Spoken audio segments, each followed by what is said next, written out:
अच्छा, एक बात आपने अनुभव की होगी, आजकल जितने क्रोधी हैं सब अपने को लक्ष्मण समझते हैं। एक सज्जन को मैं जानता हूं, इतने दुबले पतले हैं, वो स्नान भी एकांत में करते हैं, एक एक नस नाड़ी शरीर की दिखाई दे, इतने दुबले। पर वो जितने दुबले हैं उतने ही बड़े अभिमानी हैं। एक दिन उनको क्रोध आ गया, तो इतना जोर से क्रोध आया, कांप रहे क्रोध में, और बीच बीच में कहें फिर हम लक्ष्मण हैं, फिर हम लक्ष्मण हैं। हमको हंसी लगी कि ये नहीं कह रहा कि हम क्रोधी हैं, क्रोध में कांपे, हम लक्ष्मण हैं। अरे हम कह रहने दे, तेरे ही जैसे होते हैं लक्ष्मण। लक्ष्मण जी क्रोध करते थे तो धरती कांपती थी। लखन सको वचन जब बोले, डगमगान मही दिग्गज डोले। हमने कहा तू तो स्वयं कांप रहा है। मैं तो कहता हूं लक्ष्मण जी से अगर कोई क्रोध करना सीख ले तो जीवन धन्य हो जाए। कैसे? लक्ष्मण जी को क्रोध तो आया, लेकिन क्या क्रोध में बोलने लगे तुरंत? ना। कहीं न सकत रघुवीर डर लगे वचन जनु बाण। जनक जी के वचन बाण की तरह तो लगे, लेकिन लक्ष्मण जी राम जी के डर से नहीं बोलते। क्या अद्भुत उदाहरण है, जब क्रोध में भगवान का डर बना रहे,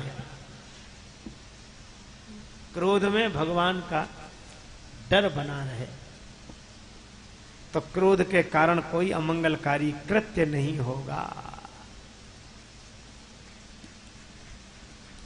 और बोले बिना रहा नहीं गया, तो नाई राम पद कमल से।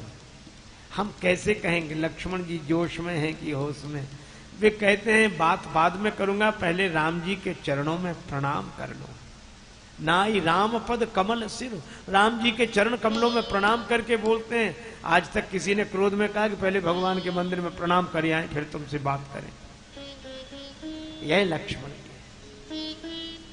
और बोले क्या?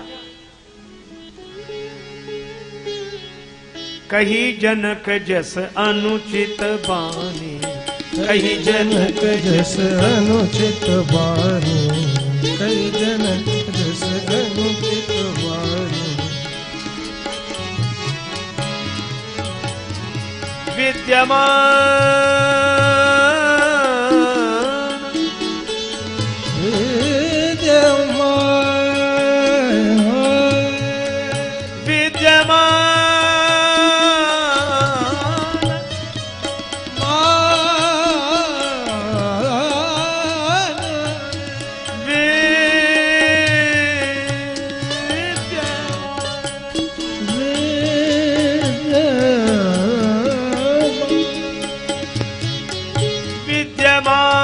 रघुकुल मन जानी, रघुकुल मन जानी, जानी जानी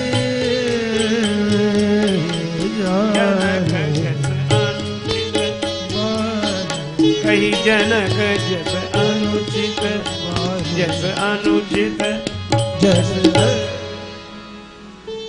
रघुवंशी वीरों में जहां कोई एक बैठा हो, ऐसी बात कोई नहीं बोलता। इस जनक ने ऐसी अनुचित बात कही है? किसी ने लक्ष्मण जी कहा, लक्ष्मण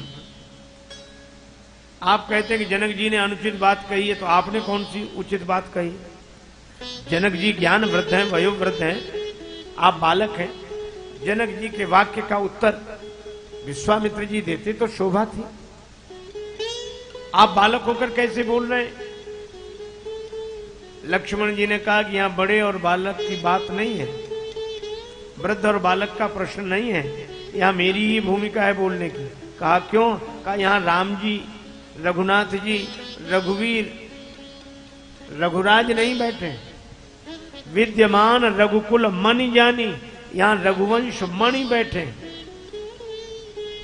राम जी हैं रघुवंश मणि, और लक्ष्मण जी ने कहा हम हैं फणि। शेष सहस्त्र शीस जग कारण, जो अवतरे भूमि भय तारण। हम शेषावतार फणि हैं, अरे जब मणि पर आपत्ति आवे तब भी फणी नहीं बोलेगा तो फिर कब बोलेगा? फणी को तो तब बोलना ही चाहिए जब मणि पर आपत्ति आवे। तो हमारे श्री लक्ष्मण जी ऐसे फणी हैं कि वैसे तो ये कुछ नहीं बोलते, लेकिन अगर राम रूपी मणि पर आपत्ति आवे तो ये फनी फन फुलाकर खड़ा हो जाता है। अच्छा जब बोलिए तो बोल क्या रहे हैं?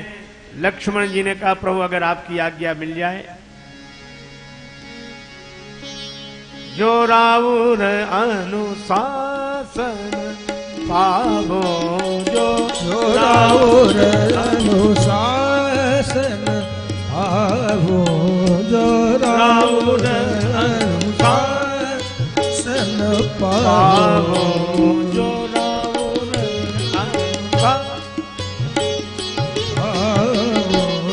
जो राउर अनुशासन पावो, जो राउर राउर राउर अनुशासन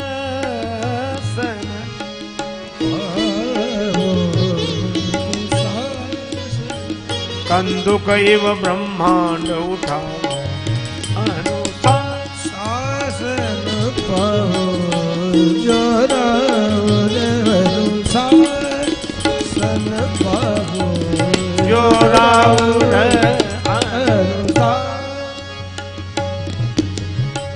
राउर अनुशासन पावो, कंदुक इव ब्रह्मांड उठाओ, जो राउर अनुशासन पावो, जो राउर राउर राउर। अगर आपकी आज्ञा मिल जाए तो गेंद के समान ब्रह्मांड उठा लो। और लक्ष्मण जी ने जो कहा कि गेंद के समान ब्रह्मांड उठा लूं, तो सभा में बैठे राजा कांप गए। एक राजा ने बगल वाले राजा से कहा कि सुन रहे हो? दूसरा बोले क्या? अब तो ब्रह्मांड ही उठ रहा है, तो अपना क्या होगा? तीसरा राजा बोला ब्रह्मांड में कौन अपन अकेले ही उठेंगे, जो सबका होगा सो अपना होगा। चौथा राजा बोला कि हमने तो पहले ही कही थी कि घर चलो। जनक जी भी कह रहे थे तजवास निज निज गृह जाओ, हमने पहले ही कही थी घर चलो। अब यहां बैठे हैं तो आ गई मुसीबत। तो पांचवा राजा बोला क्यों रे, तेरा घर कोई ब्रह्मांड से बाहर है? पहला राजा बोला यहां तो सब इकट्ठे हैं, तो जो होगा सबके साथ होगा। और फिर एक बात यह भी है, क्या लक्ष्मण जी उठाएंगे तो उठ जाएंगे, रखेंगे तो फिर जहां के तहां आ जाएंगे। और लक्ष्मण जी बोले रखूंगा नहीं, काचे घट जीवी ढारो, थोड़ी काचे घट जीव ढारो, काचे घट जीव काचे घट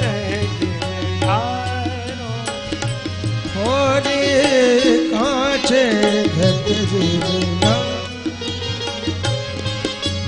डालो, बोरी काचे घट जीव डालो, घट जीव डालो, होली काचे घट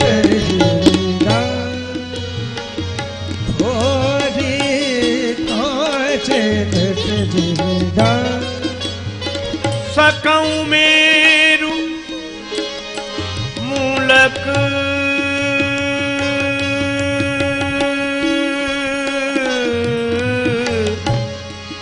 इव तोरी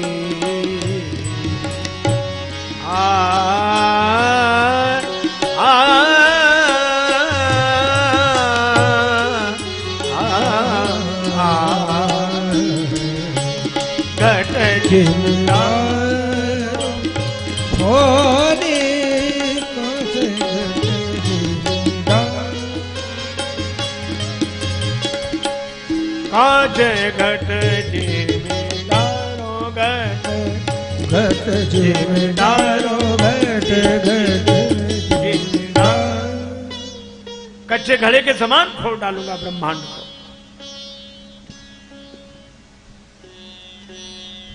बस बस राजकुमार, ब्रह्मांड को ही फोड़ डालोगे तो हम सबकी क्या दशा होगी।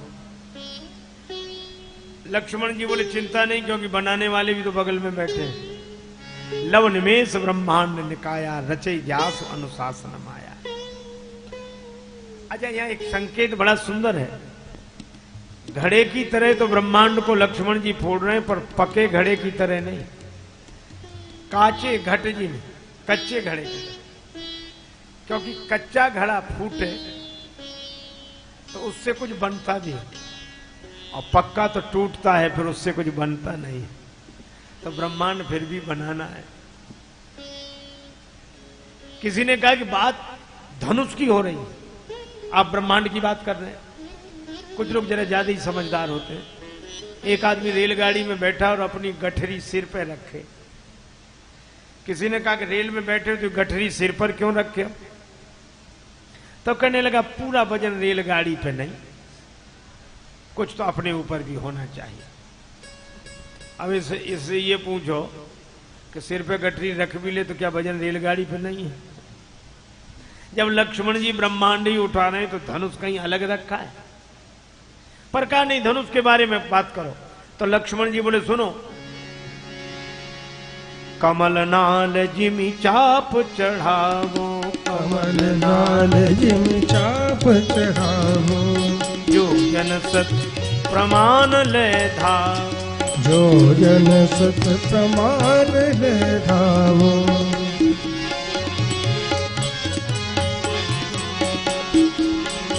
तोरो छत्रक दंड जिमि, तव प्रताप बलनाथ,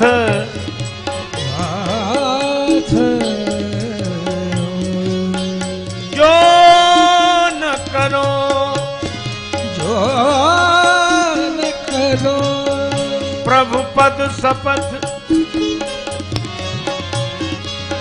करन धरो धनु भात,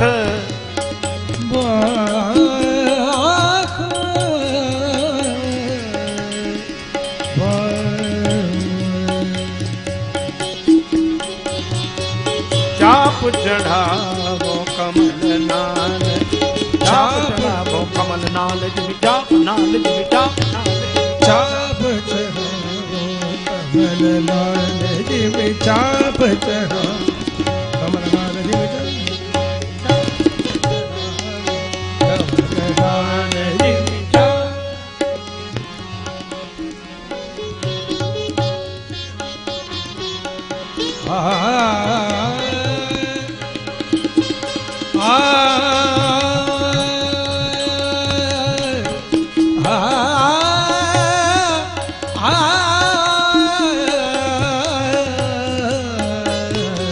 कमल नाल जिमि चाप चढ़ावो, कमल नाल जिमि चाप चढ़ावो, कमल नाल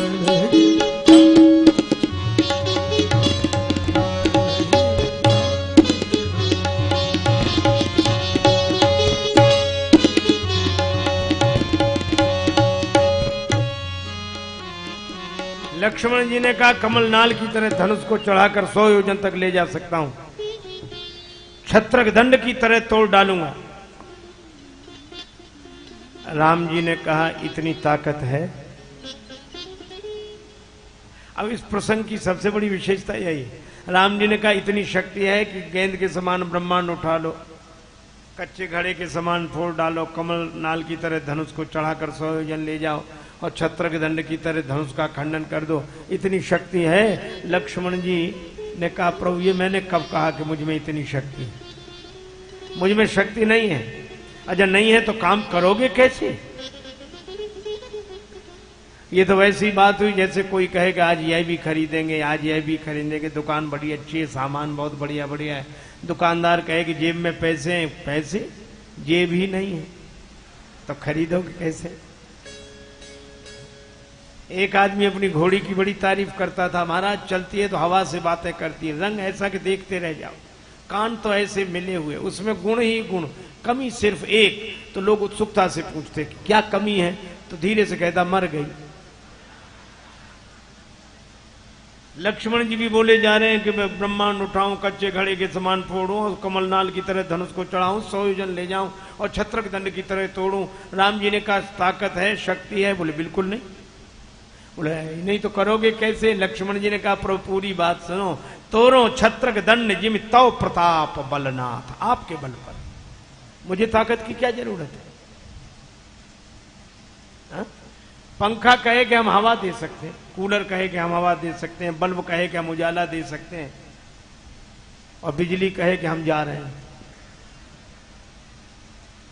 तो बिजली के कारण ही तो वह हवा दे सकता, वह प्रकाश। लक्ष्मण जी ने कहा करेंगे हम, पर होगा तो आपके ही द्वारा, सत्ता तो आपकी है, शक्ति तो आपकी है। तव प्रताप बलनाथ, अरे मेरे बल पर इतना भरोसा है महाराज, अगर ऐसा न कर दूं तो कर्ण धरो धनुभात, आज के बाद धनुष बाण हाथ में धारण नहीं करूंगा। और लक्ष्मण जी ने जब यह वचन कहे तो डगमगान मही, धरती हिल गई, धरती के हिलने से सब हिल गए। राम जी ने कहा लक्ष्मण शांत शांत, तुम्हारे बोलने से धरती हिल रही है और धरती के हिलने से सब हिल रहे हैं। लक्ष्मण जी उसी तरह बोले कि प्रभु दो अभी भी नहीं हिलते। कहा कौन? कहा सब तो हिल रहे हैं पर दो नहीं हिल रहे हैं। कहा कौन? बोले एक धनुष और दूसरे आप। न धनुष अपनी जगह से हिलता है, ना आप अपनी जगह से। और सूर्योदय अगर देर से हो तो किसे कष्ट नहीं होगा। भगवान ने कहा लक्ष्मण ठीक कहते हो। तो सूर्योदय क्या है? का आपका प्रभाव ही सूर्य है, और ये धनुष ये अंधकार है, चाप तम भारी, और आपका प्रभाव रूपी सूर्योदय देर से हो रहा है। उसे तो हो ही जाना चाहिए था प्रकट अब तक। राम जी ने कहा कि लक्ष्मण बात तुम्हारी ठीक है, पर सूर्य भी किसी की प्रतीक्षा करता है। किसकी? प्रातः काल ब्रह्म बेला में पूर्व दिशा की ओर देखो तो सूर्योदय के पहले अरुणोदय होता है। अरुणोदय सकुचे कुम, पूर्व दिशा में लालिमा छा जाती है, तो लोग समझते हैं कि अब सूर्योदय होने वाला है। राम जी ने कहा कि लक्ष्मण अगर मेरा प्रभाव सूर्य है तो तुम उस सूर्य की लालिमा हो, जब तक तुम प्रकट ना हो जाओ तब तक मेरा प्रभाव कैसे प्रकट हो जाए। और लक्ष्मण जी गर्म हो गए। श्री तुलसीदास जी कहते हैं लक्ष्मण जी वैराग्य है, भगत ज्ञान वैराग्य जन सोहत धरे शरीर। तो लक्ष्मण जी वैराग्य है, और वैराग्य गर्म अच्छा रहता है, वैराग्य ठंडा ठीक नहीं। अजय गुरुदेव अभी तक नहीं बोले, अब बोले। गुरुजी भी शिष्य को उपदेश तब करते हैं जब वैराग्य गर्म हो, क्योंकि यह तो सही है बिनु गुरु होए कि ज्ञान, पर ज्ञान की होए विराग बिन